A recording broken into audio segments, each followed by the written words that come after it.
Good evening everyone. दिनै 27 जानुवारि मानोना 2020 मायथाइनि 27 जानुवारि खालि BTR एकर्डआ जादोंमोन अर्थात पीस एकर्ड बे जादोंमोन। तो जोंनि गेजेराव गोबां मानसिफोरानो गोनो गोथो मानोना BTR माने मा, BTC माने मा आरो BTAD माने मा। तो बेखौनो आङो नैबे भिडिअनि गेजेरजों फुल डिटेल्स नोंथांमोननो बिनि ओंथिखौ बेखेवनानै होनो सानदों। मानोना नोंथांमोना भिडिअखौ जोबजासिम नायलांगोन। मोनसे समाव BTC दंमोन। बेयो जादों 6 सिरियेलनि मोनसे प्रपोजेल। बेखौ जोङो बोखारनो हाया। बे BTC बेखौ जों बोखारनो हाया। मानोना बिनि उनाव जाबाय BTAD। तो नोंथांमोना मोनथिगोन बे BTAD नि जायगायाव दिनै BTR जादों। मानोना सरकारा BTC आनो थागोन। सरकारा BTC आनो थागोन। जाय दिनै प्रमद बर'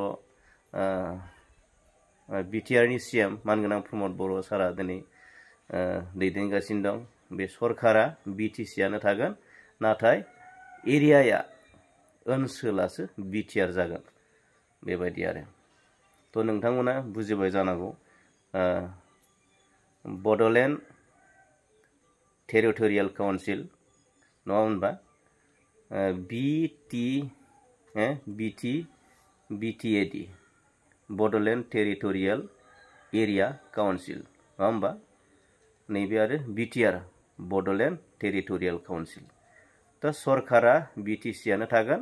नाथाय जोंनि गामि एरिया ओनसोलफोरा BTR होननानै बुंजागोन आरो। तो नोंथांमोना नैबे भिडिअखौ जोबजासिम नायलांदो अब्ला नोंथांमोना थारैनो आबुङै बाथ्राखौ बुजिनो हागोन आरो। तो भिडिअखौ नायलांदो नोंथांमोना। নহয় চৰকাৰখনৰ নাম BTC, এৰিয়াটোৰ নাম BTR। আপোনালোকে চুক্তিটো পঢ়ি গ'লে কোকৰাঝাৰত যি চৰকাৰখনৰ নাম BTC থাকিব, কিন্তু BTAD বুলি যিটো আছিলে সেইটোৰ জেগাত BTR হ'ব। গতিকে সদায় আপুনি এই এৰিয়াটোৰ নাম BTR ক'ব, চৰকাৰখনক BTC ক'ব।